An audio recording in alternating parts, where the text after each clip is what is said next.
The Cyclist, by Erik Røde, 1755.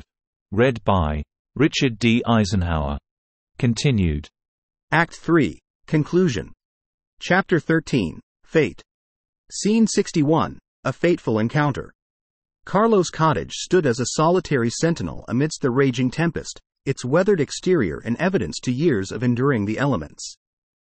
Inside, the flickering candlelight cast dancing shadows upon the rustic wooden beams, creating an atmosphere that straddled the boundary between history and modernity. As the door swung open, the contrast between eras became starkly evident. The young American couple, Robert and Allie, entered, their faces still glistening with raindrops, their clothes soaked from the relentless downpour. Their presence was a vibrant intrusion into the tranquil nostalgia of the cottage. Carlo, a portrait of both curiosity and caution, greeted them. His lined face held traces of a storied past, and his eyes betrayed a mixture of trepidation and hope. He extended a weathered hand in welcome, silently acknowledging the unspoken complexities of this encounter. Ponte, Carlo's beloved wife, lay nestled in her bedroom, her face etched with pain. The years had woven tales of shared joy and sorrow into the lines on her face. The throes of anguish emanating from her, though, were unlike any Carlo had seen before. Carlo hovered nearby, his anxiety palpable. A whirlwind of emotions churned within him, the past and present colliding like tectonic plates. The weight of his memories, bitter resentments that had festered, and the haunting tragedy involving his son and an American, hung heavy in the air like an unspoken curse. Yet, as he watched Robert and Allie, wet and bedraggled, seeking refuge within his home, there was an undeniable shift in the atmosphere. The warmth of the hearth, the flickering candles, and the presence of these strangers brought with them a sense of change, a whisper of redemption threading its way through this unexpected meeting. In the heart of the storm, within the walls of Carlo's cottage, the past and present collided, setting in motion a series of events that would alter the course of their lives forever. Scene 62. A glimpse of redemption. Robert, the American man, stood like a beacon of hope at the very threshold of Carlo's rustic life, his presence a revelation in the quiet cottage. Carlo, a mixture of trepidation and curiosity, guided Robert and his wife, Allie, into an adjoining room, his movements precise and caring. Inside, Robert helped Allie settle into a cozy, well-worn bed, ensuring her comfort before gently withdrawing to return to the main room. The air was thick with anticipation and unspoken questions, and Carlo knew that proper introductions were necessary, considering the gravity of the situation.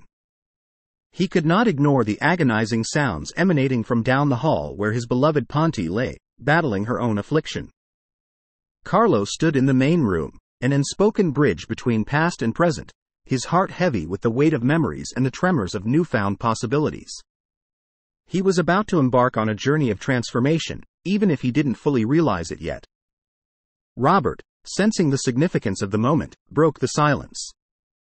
"I'm a doctor," he said, his words hanging suspended in the air like a delicate filament that had the potential to unravel the tapestry of Carlo's biases.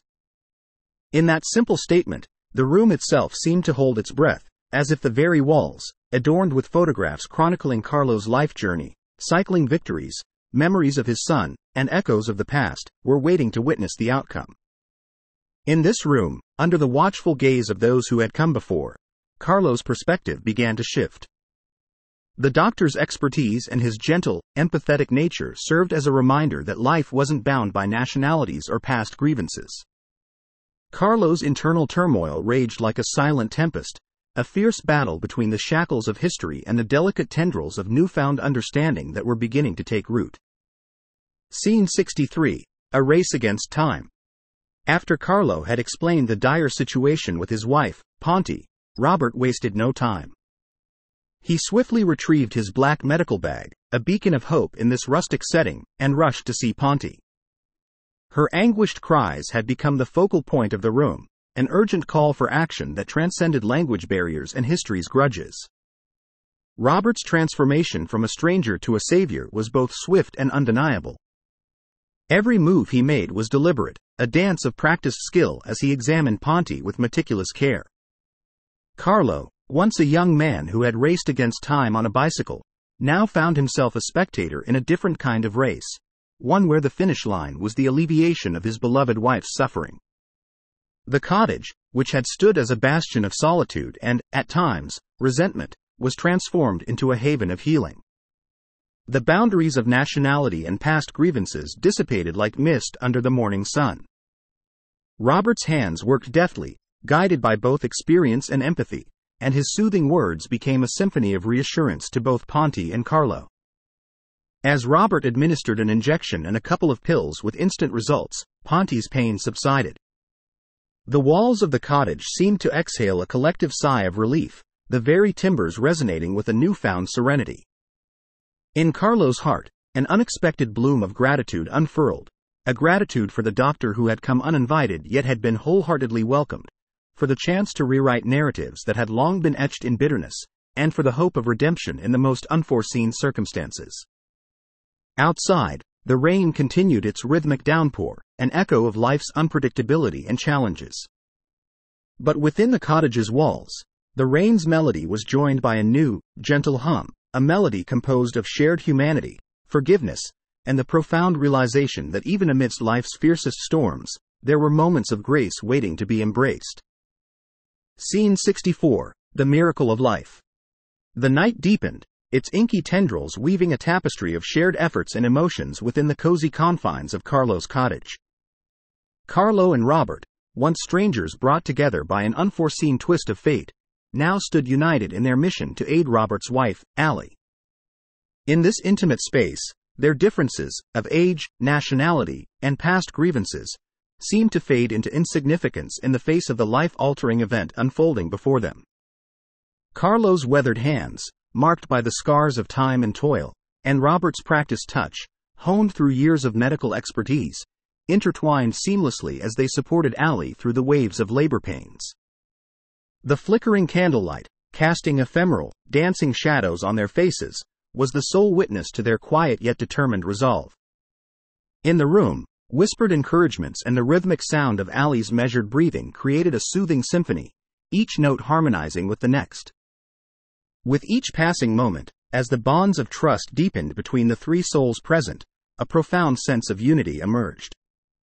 In Allie's gaze, there was gratitude, trust, and a hint of reassurance that Robert's hands holding hers were not just capable but also caring. Carlo, once a young boy who had ridden tirelessly through rain and darkness to secure a doctor for his ailing relatives, now stood as a pillar of strength and experience. Carlo, standing by Robert, the doctor who had not only mended Ponti's ailment but also the emotional rift that once separated these two men. In the gentle ebb and flow of the night, as contractions came and went, the room transformed into a sacred cocoon where past grievances held no sway. It was a space where humanity's capacity for compassion and unity shone through, proving that even the deepest divides could be bridged when lives hung in the balance. The candle's flame, flickering yet unwavering, seemed to symbolize the resilience of the human spirit in the face of adversity and the enduring power of shared purpose. The Cyclist, by Erik Røde, 1755. Read by Richard D. Eisenhower.